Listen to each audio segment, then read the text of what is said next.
साथियों, किसी भी जाति का वजूद उसके पेशे से तय होता है। उसका कोई पेशा होगा तब एक समूह के रूप में तैयार होगा और उसका पेशा ही उसकी पहचान और उसकी जाति बन जाता है। हमारे भारत देश में अलग अलग व्यवसाय के आधार पर जातियां तय की गई हैं और वर्ण व्यवस्था भी बनाई गई है। उदाहरण के तौर पर लोहे का कार्य करने वाला लोहार, बढ़ई का कार्य करने वाला यानी लकड़ी का कार्य करने वाला बढ़ई या लकड़हारा, स्वर्ण से संबंधित कार्य करने वाला स्वर्णकार या सुनार, शिक्षा दीक्षा पूजन पाठ करने वाला ब्राह्मण आदि। मगर साथियों, पासी जाति का मूल व्यवसाय क्या था? उसका दरअसल कार्य क्या था जिसके आधार पर उसकी जाति तय की जाए? यह स्पष्ट रूप से आज भी हमारे समाज में किसी को नहीं मालूम। कोई भी इससे भली भांति परिचित नहीं है। साथियों, पासी समुदाय दरअसल क्या करता था? आज हम इसी विषय पर चर्चा करेंगे जिससे आप पासी जाति के अस्तित्व को ठीक रूप से जान सकें। साथ ही अन्य समुदायों द्वारा पासी जाति को जिस तरीके से समाज के समक्ष परिभाषित किया गया है उसके मूल कारणों पर भी हम चर्चा करेंगे और मैं उस पर प्रकाश डालूंगा। इसलिए दोस्तों, आपसे मेरा निवेदन है कि आप इस वीडियो को, इस महत्वपूर्ण वीडियो को अंत तक जरूर देखिए बिना स्किप किए। साथियों, आप देख रहे हैं डीके एवरीथिंग चैनल और मैं आपका भाई दिलीप बावरिया।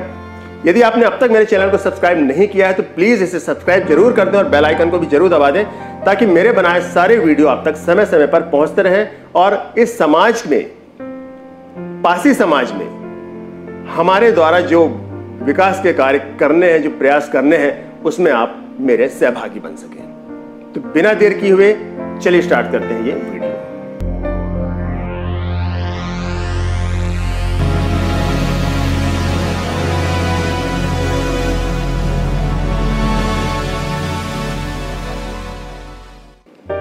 सबसे पहले हम जानते हैं कि पासी जाति की परिभाषा क्या है। साथियों, पासी जाति भारत की आदिम द्रविड़ और नाग वंश में से एक है जिसे प्राचीन वीर लड़ाकू कौम के रूप में संदर्भित किया गया है। ब्रिटिश विद्वान विलियम क्रूक 1896, जिनका मत है कि पासी का अर्थ संस्कृत भाषा के पासिका शब्द से बना है जिसका अर्थ पाश या फंदा होता है, ये आप भली भांति जानते हैं। फिर भी मैं एक बार पुनः आपके सामने ये बात रख रहा हूं।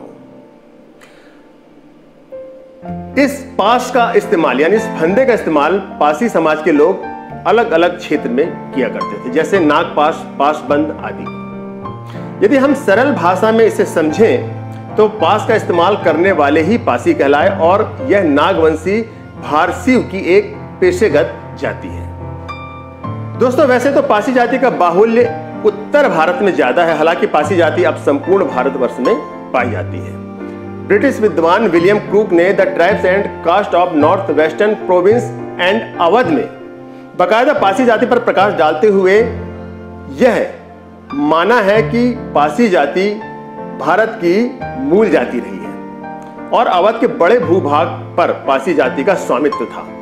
पासी अवध की शासक जाति रही है, यानी अवध के बहुत बड़े भूभाग पर सदियों तक पासी जाति का शासन रहा और इनका राज 11वीं सदी से 12वीं सदी के मध्य तक यानी लगभग 200 वर्षों तक अवध के अलग अलग भूभाग पर रहा और बाद में लगातार कुछ राजपूती और विदेशी मुस्लिम आक्रांताओं ने हमारे पासी समाज पर आक्रमण किया और धीरे धीरे पासी समाज का जो शासन था वो धराशायी होता गया।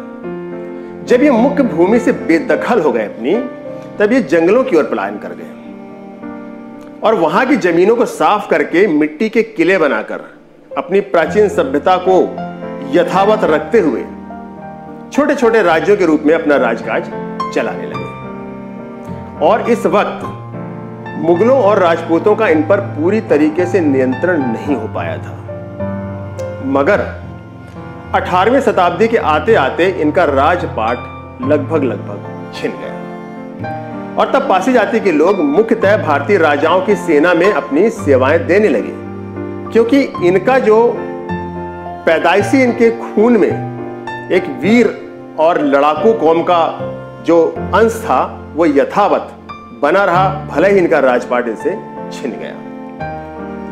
The people of India volume 2 1868 के अनुसार अवध के हर तालुकेदारों और राजाओं के यहाँ लगभग 2,500 से 3,000 तक पासी सैनिक हुआ करते थे, जो धनुष तीरों से लैस रहते थे, यानी ये विशिष्ट तीरंदाज हुआ करते थे। और ये एक अच्छे धावक, निडर, बहादुर, मजबूत कंधे वाले, और सबसे गौर करने वाली दोस्त बात यह है कि ये ईमानदार और धोखा ना देने वालों के रूप में जाने जाते थे, और इन्हीं सारे गुणों से ये सभी के प्रिय भी थे।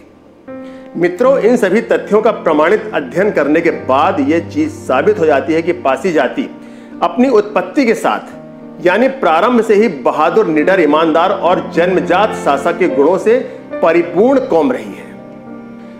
साथियों, अंग्रेजों के द्वारा 500 जातियों के साथ पासी समुदाय पर 1871 में एक एक्ट लगाया गया था, जिसे हम क्रिमिनल ट्राइब एक्ट के नाम से जानते हैं, जो पासी समुदाय के महावीर और देशभक्त होने का एक अकाट्य प्रमाण भी है।